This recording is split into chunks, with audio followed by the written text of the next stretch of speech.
Merhabalar, kanalıma hoş geldiniz. Bugün sizlere mutfağımızın en değerli baharatlarından birini tanıtmak istiyorum. Çoğunuz bu bitkiyi biliyor eminim ki.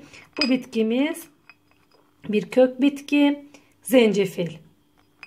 Zencefili ister kök olarak, ister toz olarak, isterseniz taze olarak baharatçılarınızdan veya marketlerinizden ulaşabilirsiniz, tüketebilirsiniz.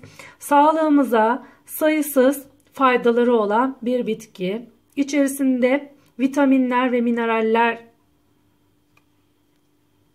içeriyor.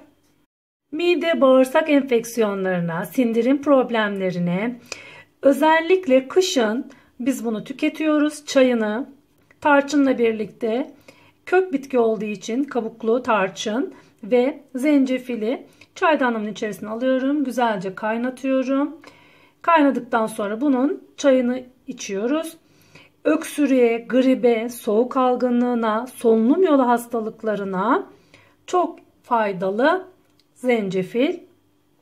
Birçok alanda kullanılıyor. Tıpta, mutfakta, her alanda zencefilin ismini duyuyoruz.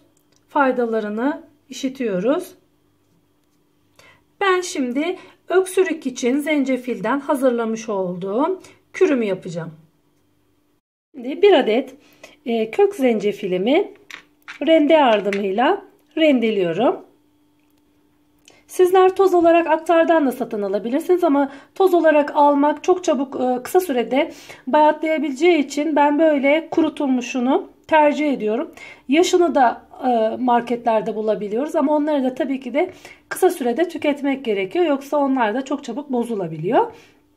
Şimdi ben bunu rendeledim ve içerisine bir çay kaşığı bal ilave edeceğim. Çok az zencefili rendelemeniz yeterli oluyor.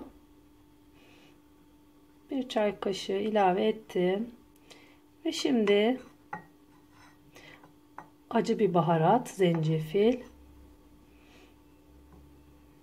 Ve birkaç damla da şimdi limon damlatacağım. Öksürüğünüz mü var, boğaz ağrınız mı var? Hemen bu karışımı hazırlayın. Çok iyi gelecektir. Ben bunu sık sık yapıyorum kışın.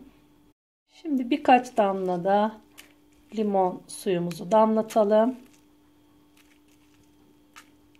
Ve güzelce şimdi bunu karıştıralım.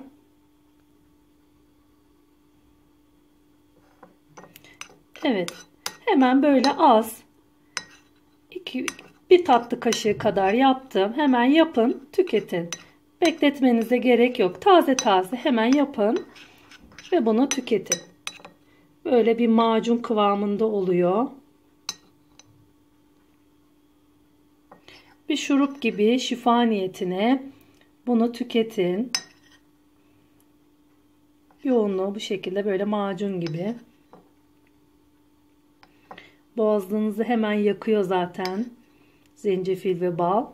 Çok faydalı, çok şifalı. Kış aylarında çocuklarınız için ve kendiniz için bu karışımı hazırlayabilirsiniz. Evet, sonraki videolarda görüşmek üzere. Şimdilik hoşça kalın.